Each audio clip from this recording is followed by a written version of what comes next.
kembali dalam renungan harian GMI Ebenezer.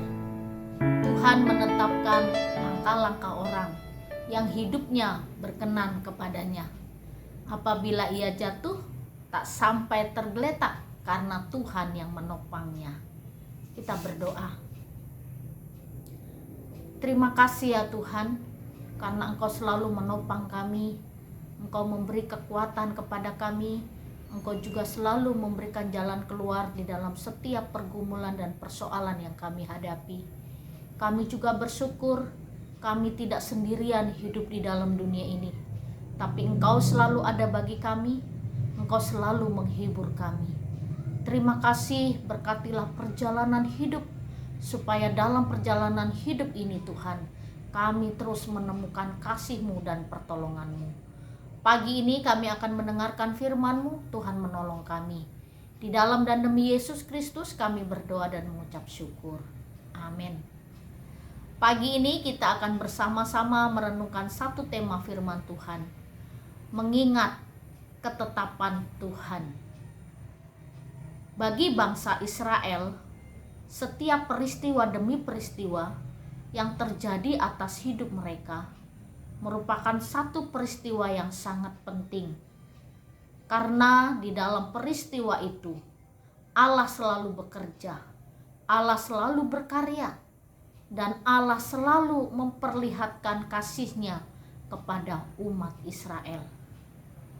Di berbagai tempat, situasi, dan keadaan, Allah selalu memperlihatkan bahwa Dia adalah Allah yang penuh kasih. Lalu dalam perjalanannya sesudah bangsa Israel akan keluar dari tanah Mesir menuju kota Kanaan yang dijanjikan oleh Allah.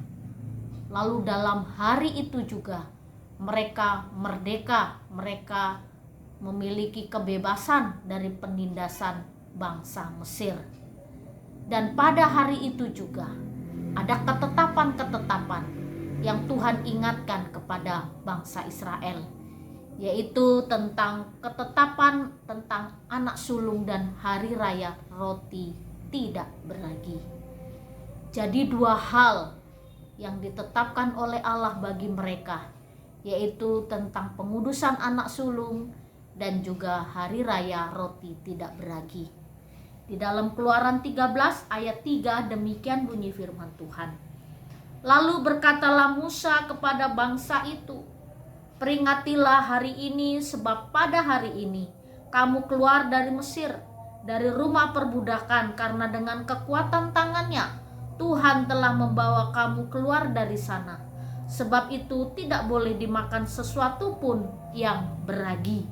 Hari ini kamu keluar dalam bulan Abib. Jadi ini satu peristiwa yang harus dipegang teguh oleh bangsa Israel ketika mereka keluar dari Mesir. Dan keluarnya mereka dari tanah Mesir menjadi satu hari yang bersejarah bagi mereka. Mereka harus menguduskan anak sulung yang tidak ikut dibantai oleh malaikat maut. Karena di dalam rumah orang Israel, di pintu-pintu rumah terdapat darah anak domba. Itulah tanda keselamatan yang Tuhan beri bagi bangsa Israel. Demikian juga perjalanan mereka keluar dari tanah Mesir, mereka harus mengingat dengan memakan roti tidak beragi. Tidak ada boleh ragi, tidak ada roti yang beragi.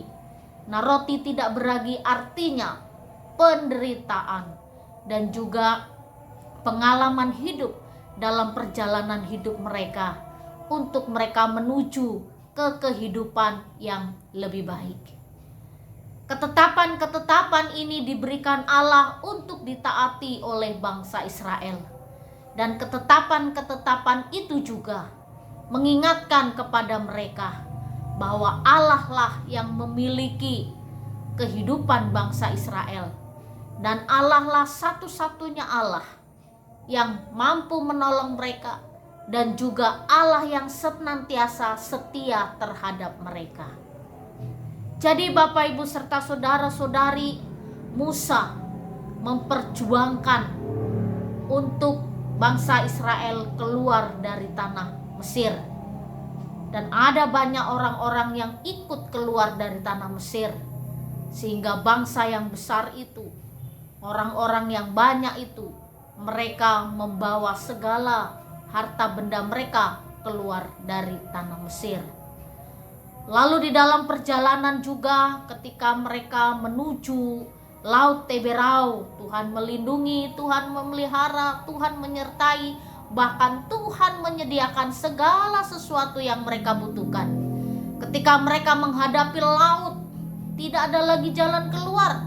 Dan ketika tentara-tentara Firaun mereka mengejar dan tidak tahu lagi bangsa Israel harus keluar dari mana dan harus melarikan diri kemana. Tidak ada lagi jalan keluar. Tapi Allah menyuruh Musa untuk melemparkan tongkatnya ke Laut Teberau. Dan laut itu terbelah dua. Dan dalam peristiwa itu, bangsa Israel melihat sendiri bagaimana Allah bekerja, bagaimana Allah membuka jalan setiap pergumulan persoalan yang mereka hadapi. Dan Allah menginginkan supaya mereka mengingat setiap peristiwa-peristiwa penting untuk mereka setia kepada Allah.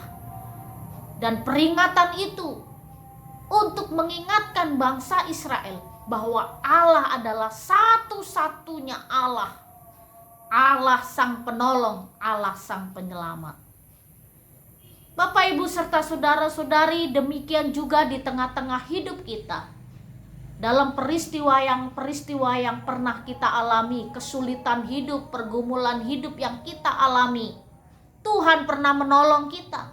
Kita pernah mengalami mujizat. Kita pernah mengalami doa kita dijawab oleh Tuhan.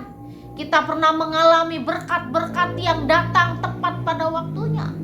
Dan kita pernah mengalami, ketika mengalami persoalan semua jalan buntu, tapi Tuhan membuka jalan sehingga kita tidak hidup dalam penderitaan. Ini satu peristiwa penting yang harus kita ingat ketika kita terus menjadi pengikut Kristus. Kita harus mengingat Allah yang sama bagi bangsa Israel, Allah yang sama juga bagi kita. Yesus Kristus yang telah mati dan bangkit bagi kita. Dia terus akan menolong, Dia memeliharakan kita. Roh Kudusnya Dia berikan bagi kita untuk senantiasa menghibur kita di sepanjang perjalanan hidup kita. Jadi ingatlah ketetapan-ketetapan Tuhan. Ingatlah peristiwa-peristiwa penting di mana Allah menolongmu, di mana mujizat Tuhan terjadi atas hidupmu. Jadikan itu menjadi pegangan hidup untuk kita tetap setia kepada Allah. Kiranya Tuhan menolong kita. Mari kita berdoa. Benar Tuhan, melalui peristiwa-peristiwa yang terjadi atas hidup kami boleh mengingat kembali bahwa Engkau adalah Allah kami yang besar, Allah yang sanggup menolong, Allah yang sanggup menuntun, Allah yang sanggup menopang hidup kami. Berkati kami Tuhan di tengah-tengah keletih lesuan, persoalan, pergumulan yang kami hadapi.